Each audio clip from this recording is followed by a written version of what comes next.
Trish is a little powerhouse. There is no stopping her, so she's had to find ways of dealing with the constraints post-polio is having on her very active life. I've made provisions in my life to change the way I do things. So I sit down now to cook. I sit down to fold the washing. I don't vacuum. I have a husband to do that, fortunately. I keep telling people I have a disability that doesn't allow me to do housework, which is very convenient. So I've arranged my life so that it's better for me. We've just put on an extension. I've built a ramp so that later on I'll be able to manage. Everything we've done is thinking forward, because we know that I'm not going to come back from this. This is as I am, is as good as it gets. And that's fine with me, as long as I can keep doing what I want to do. So let's just see how that feels to do the initial. I'll get it into position for you first of all. So if we're trying to strengthen up your arms enough for them to be a little bit stronger for using your crutch. Trisha's job was to speak with Kathy White, a physiotherapist at Polio Services Victoria, who specialises in the treatment of polio survivors. If you have a physio who's aware of post-polio syndrome, they can take your needs into account. One of the things that happens when we had polio was that the nerve endings died, and we sprouted new little ones that took the load. As we're getting post-polio, with the stress and strain that we've put on our muscles, they're dying. So we're losing muscle tone. So it's not like other muscles where if you keep exercising, they will regenerate. Ours will not. I think the role of physiotherapy with people who have had polio has changed over the years. Traditionally in the past, physios, I guess, were a lot more hands-on with people who'd had physio, and there was a lot of massage and perhaps passive exercises, so the physio moving the patient's leg or arm. These days, I really think that the most useful role of physiotherapists is to be involved in setting up exercise programs for people who have had polio, because that's quite a complicated area and you need someone who has a good understanding of polio, obviously, to start off with, exercise physiology, so how the body responds to exercise normally, but also a good understanding of joints and the potential problems with joints, because obviously because polio can affect all the muscles around a particular joint, you do have to be quite careful what you then do with that joint long term in terms of exercising it, not straining it through activity. So that's probably quite a big part of the physio.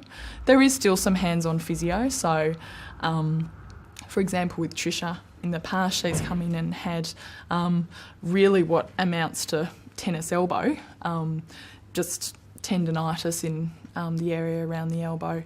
But that's because of the way she's used her crutches. Okay, you need to have a knowledge of what the effects of post-polio syndrome or the late effects of polio are, so that if you put extra stresses on the muscles, it could damage them or weaken them further. So you need a balance between exercise and the need to conserve the muscle tone. It's not like other muscles or ordinary muscles which may regenerate.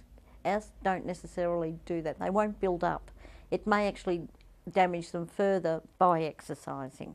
But it depends on the type of exercise. So if you have low impact exercise, that's good. But if you do stressful exercise, then that's bad. So there's things like the hydrotherapy and things like that. I do stretching exercises which help me.